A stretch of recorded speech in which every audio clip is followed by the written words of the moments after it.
All right there, people. In this video, we're going to do just some extra practice evaluating limits. We have a bunch of tools in our toolbox for how to evaluate limits, so we're just going to see a whole bunch of random problems, an amalgamation of problems, if you will, that will use different techniques, and we'll just see what happens from there.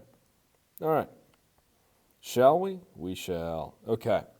So first one, I have the limit as x approaches 2. The first thing I'm going to do is, can I just plug this in? So 2 plus 3 would be 5. I have 5 over 5, which is 1. 1 minus 1, that's 0.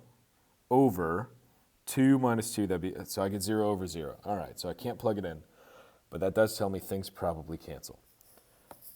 I'm noticing this is a complex fraction, so what I'm going to do is isolate the numerator and denominator. And again, these are problems where there are multiple ways to do this. This is just my preferred method. And I'm going to rewrite this as the limit as x goes to 2. I've got the numerator, 5 over x plus 3 minus 1. And then times, instead of saying divided by x minus 2, I'm going to say times 1 over x minus 2. So what this does is it takes me out of a complex fraction and just gives me something that is a little bit easier to digest. Also, as I'm looking ahead, I'd be willing to gamble money that somehow, some way, we're going to see an x minus 2 pop up that'll cancel out with that. But we'll see. All right, let's simplify this. I'm adding, subtracting fractions, which means I need common denominators. So I'm going to go ahead and multiply this guy by an x plus 3 to top and bottom. Over here, I guess I could multiply this by a 1. That doesn't really change or do anything, but if it makes you feel better, go for it. So now those have common denominators. So if I simplify that a bit, limit as x goes to 2, this would be 5, and then I have minus 1 that gets distributed into this x plus 3. So that'd be a minus 1x minus 3 all over our common denominator of x plus 3 times 1 over x minus 2. Now if we simplify this here, we will get 2 minus x. And that looks pretty gosh darn similar to what we have over here, but it's not the same. Looks similar, but not the same. So here's what we're going to have to do. We combined our like terms. We get 2 minus x. It's in the wrong order. It's a subtraction thing. Well, I'm just going to reverse the order by factoring out a negative sign. So I don't want 2 minus x. I want x minus 2. Well, if you ever want to flip the order on a subtraction, just factor out a negative 1. So I have negative 1 times x minus 2 all over x plus 3 times 1 over x minus 2. We notice now that factors will cancel. So I have the limit as x approaches, I didn't even write it. Limit as x approaches 2 of negative 1 over x plus 3. Now we can plug 2 directly in. We will get negative 1/5. Yay. Again, when you guys do these problems, some of you will start to notice patterns much sooner, so some of you probably can jump straight from here, right to here, right to here, pretty quickly. All right, next problem. Limit as x goes to negative infinity, so a negative, really, really big number. Well, anytime I'm dealing with really big numbers, the only thing I really care about is the highest degree of x, and then everything else is negligible. Because if I have $6 billion and then someone gives me one more dollar, that means nothing. If you have $100,000 and you lose a dollar, that doesn't matter. So we're dealing with very, very large values here. Okay. Let's see, I've got square root of 2x squared. Well, anytime I have an x squared inside of a radical, that's going to behave the exact same as an absolute value of x. Because squaring things makes it positive, and then a square root knocks out the squared. But there's also that rad 2 that was attached to it, so that needs to come along. Down below, we just had the 3x. Now, in the numerator, This absolute value will always be positive no matter what, because you're taking the absolute value of a number. Down below, it could be positive, it could be negative, depending on what value we're plugging in. Here we're plugging in, or we're evaluating at a very, very large negative number. So we're approaching negative infinity, which is unfathomably, oh, that's a hard word to say. It's a math concept that represents something infinitely far beyond the biggest negative number you can think of. So we're plugging in a negative value, which means my denominator is always going to be a negative. So what I have is square root of 2 times the absolute value of x over 3x. These x's, they are getting large at the same rate. So if this top number is 6 billion, this bottom number is 6 billion. If this is 14 trillion, this is 14 trillion. The only difference is the numerator will always be positive, the denominator will always be negative. Well, positive over negative yields a negative result. The coefficients would still stand. Our final answer is we are going to approach negative rad 2 over 3. Because these x's are going to nullify the effects that they have on one another. We cannot say that they'll cancel things out. We cannot cancel those out. All right. Next up. X plus 3 quantity squared minus 16 all over x minus 1. All right.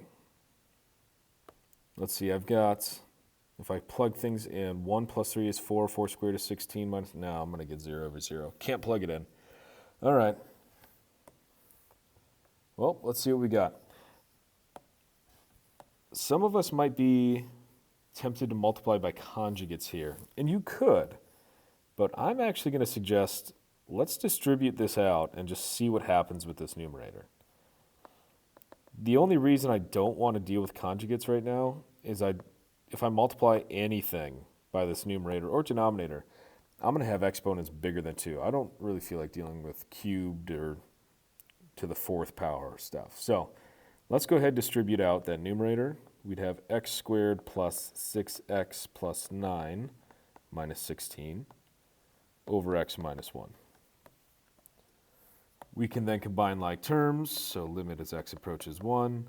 This would be x squared plus 6x minus 7 over x minus 1. Then we can factor that numerator, limit as x approaches 1. Numbers that multiply to be a negative 7 add up to 6. We're going to get x minus 1, x plus 7, all over x minus 1. Holy smokes, what do we have here? Factors are canceling, baby. So now we can evaluate this limit. Now I can plug it in just by throwing 1 into x there. 1 plus 7, that's 8. Love it. All right, next one. Limit as x approaches 2. Well, let's see if we can plug it in. 2. 2 plus 2 is 4. Square root of 4 is 2. 2 minus 6, ooh, that's not 0. Okay, okay. And if I plug in 2, all right, yeah, this is shockingly easy. All right, just plug in 2. Some of you might look at this and be tempted to just be like, okay, I see a radical, we have to do conjugates. And it's mathematically legal to do conjugates, but it just might be overkill. If you can plug it in first, just plug it in first. So don't overcomplicate things if you don't have to. It's like building the birdhouse with a sledgehammer. There's no need for that. All right, let's plug in 2, see what we get. Square root of 2 plus 2 minus 16 over 2 minus 1. So that would be the square root of 4, which is just 2. So we have 2 minus 16 over 2 minus 1. That is negative 14. And we're done. All right, last and final one. Limit as x approaches negative 2. Well, let's see if I can plug it in. Negative 2 squared is 4. Minus 7 times negative 2 is a negative 14. So that'll be a plus 14. Plus 12. Over negative 2 squared is 4. Minus a negative 2, so plus 2. Minus 6. Yeah, I can just plug it in. Again, this might be one where you're tempted to factor, and you could. Just if you factor, there's a good chance things might not cancel because we don't have a 0 over 0 scenario. So if I plugged in 4 to the top, 4 plus 4 is 18 plus 12, I get 30. Over 4 plus 2, uh-oh. Uh-oh. Crap, we got 0. Womp womp. All right, turns out we do have to factor. All right, let's factor, see what happens. Limit as x goes to -2. Factor out the top. We have x minus 3, x minus 4. The bottom, we'd have x plus 2, x minus 3. So I have x minus 3's cancel.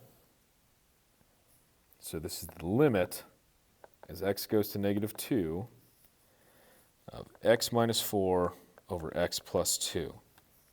And I cannot plug in -2 here because I get that pesky 0 on the bottom, and there's no 0 on the top, so it's not like it's going to cancel out or simplify. Which leads me to believe that I have a 0 down there that I can't get rid of, so probably going to be some sort of an asymptote. Let's take a look. I'm going to visualize a graph of this thing. It's a rational function. I have an x-intercept at 4, so an x-intercept right here at 4. Horizontal asymptote would be at a +1. Vertical asymptote would be at a -2. So here's a very rough sketch of what this thing could look like.